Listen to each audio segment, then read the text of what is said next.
સુરેન્દ્રનગર વઢવાણ રામપરા ગામે પરિણીત મહિલાનું શંકાસ્પદ મોત નિપજતા ચકચાર મચી જવા પામી।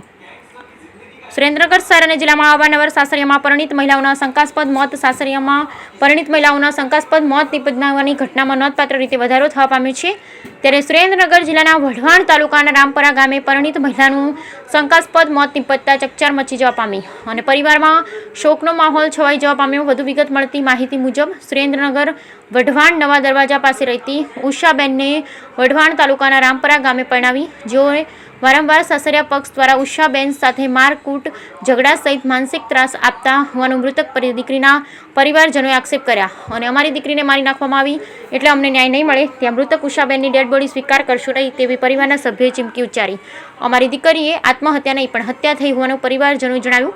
ત્યારે આ શંકાસ્પદ મહિલાના મોતના પગલે ઘટના સ્થળે અને ગાંધી હોસ્પિટલ ખાતે પોલીસ કાફલો દોડી ગયો તેમજ મૃતક ઉષાબેનનું પીએમ કરવાની કામગીરી હાથ ધરાઈ।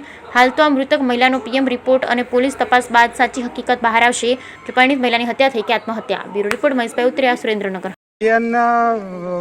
2 વર્ષથી નો ઘરવાળો બહુ એટલે અતિશય પહેલા થોડો ઘણો ત્રાસ આપતો હતો, દારૂ પીતો તો આવી રીતના બધું હેરાન કરતો। કેવો શંકાશીલ સ્વભાવનો, કઈને લેડીઝ તૈયાર થાય નહીં તો ગમે નહીં એવા શંકાશીલ સ્વભાવવાળો।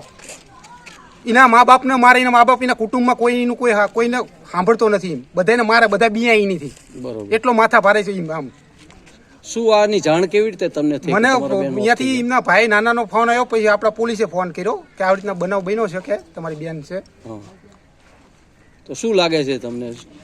આ એટલો ત્રાસ આપ્યો, આખી રાત ઘરમાં પૂરીને મારે, બરોબર, આખી રાત ઘરમાં પૂરીને તાળું મારીને મારે બહાર ના નીકળે।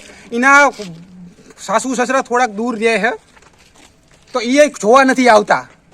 શું લાગે છે તમને? આપઘાત કર્યો હશે કે મારી રહી જો?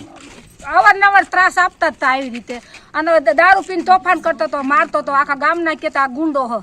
અને અમે મારી છોડીને આપી પરણાઈ, અને અમારી પપ્પા જયારે હતા તોફાન કરે ને એવું કરે તો અમારી પપ્પા મેકવા જતા હતા। હવે તમારી શું માંગ છે? પછી અમારી પપ્પા વયા ગયા એટલે 3 વર્ષથી બહુ ત્રાસ આપતો હતો અમને, કડકમાં કડક મારી છોડીને કપડા કાઢીને મારતો હતો, તોફાન કરતો હતો। પછી મારી પૂરી વાત સાંભળો, યોગ્ય ન્યાય મળે અને મારી છોડીને એ અમારા જમાઈ કલ્યાણ રે ને, અમારા જમાઈ એના